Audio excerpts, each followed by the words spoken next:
not so much the role, but the purpose of a woman is the same as the purpose of a man, and that is to know their Lord before they die. And that is why they were created. And everything else is incidental. That is the essential purpose of a human being, is to have a direct relationship with the Creator of the heavens and the earth. And if they're told anything else, it's a lie. If they're told that their main role in life is to have children, that is a lie.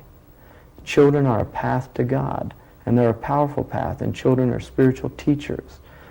Children are teachers. They teach us.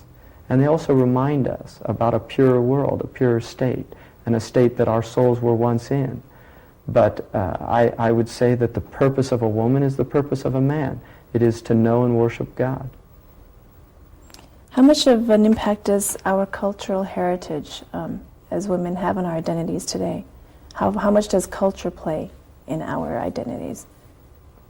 Well, you know, the nature-nurture argument, I think that nature and nurture are both working together. Environment has a massive impact. If you grow up in Sri Lanka, you'll enjoy listening to a certain type of music that most Americans would have a really difficult time listening to, and vice versa. A Sri Lankan would be horrified at what people listen to in Los Angeles.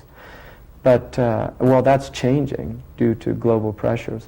But there's no doubt that culture plays an incredible, has an incredible impact. And the stories of a culture. In our culture, I was raised as a Christian, and in the Christian culture, we're taught that Eve basically is the cause of the fall of man, which is alien to the Islamic belief, but it's central to the Christian belief, and this is why many Christian women or post-Christian women have abandoned Christianity, because they don't like the idea of praying to a father. They don't like the idea of a male God. And this is something that is alien to Islam. Islam has no understanding of a male God. God is beyond male and female. God's attributes are exalted beyond human attributes. We don't anthropomorphize God. God is called a king in the Quran, Malik, which tends to be a male attribute, but he's also called Al-Wadud, which is the word for a loving wife.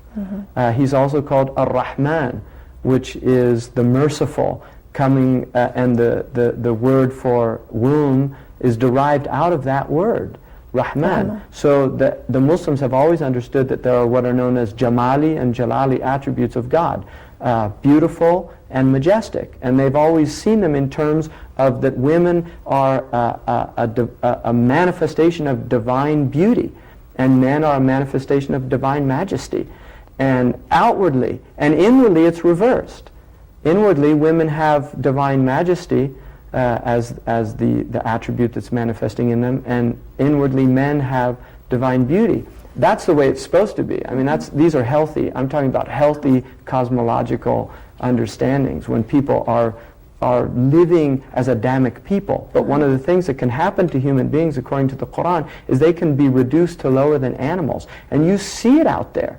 Look at human beings out there. Look what there's a billboard now for a movie that shows a man with holding onto the tail of an elephant, and it's the whole idea that human beings are animals. Who's telling them that? And what do they have behind that? Hollywood is a whole other program, I think, because well, Hollywood is, I think, you know, they say artists are the antennae of society.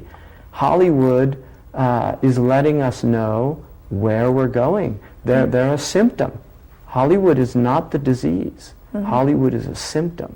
The fact that we have allowed these things to permeate our consciousness. How do you think we have allowed that to happen?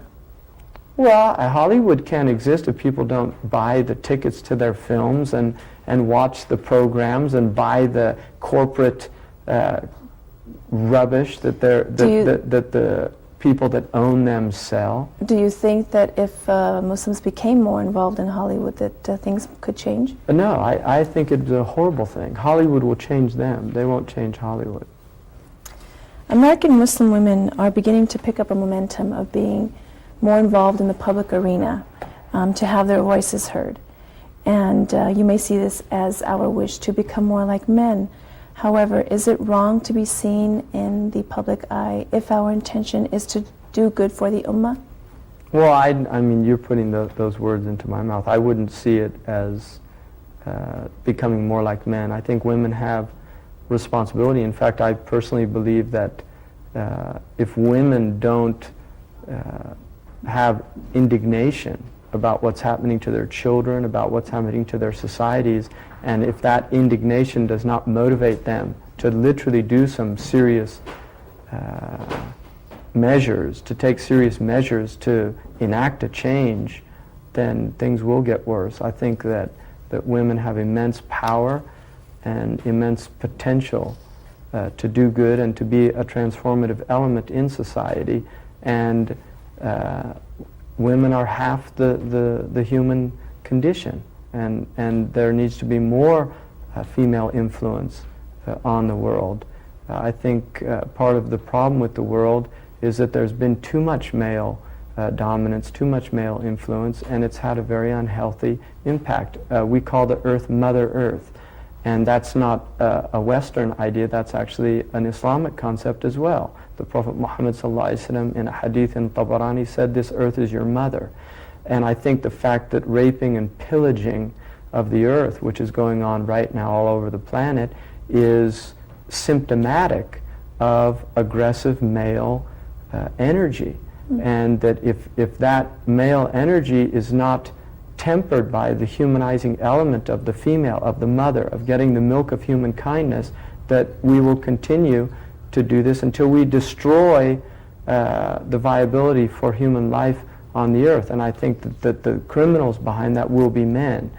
They will not be women, unless we see women as complicit in the crime by their silence. So I don't believe that at all. I think women have to do something, and I think there's signs of that. I think that there's women in this culture that have done extraordinary things. We have a history of women, not just in the West but in the Muslim world. That there's a beautiful story of an Andalusian woman. She was a poet who was so distressed by the tyranny of a governor in her province that she wrote a poem to the caliph, and in the poem she said, "What do you say about a shepherd who's eating his flock?"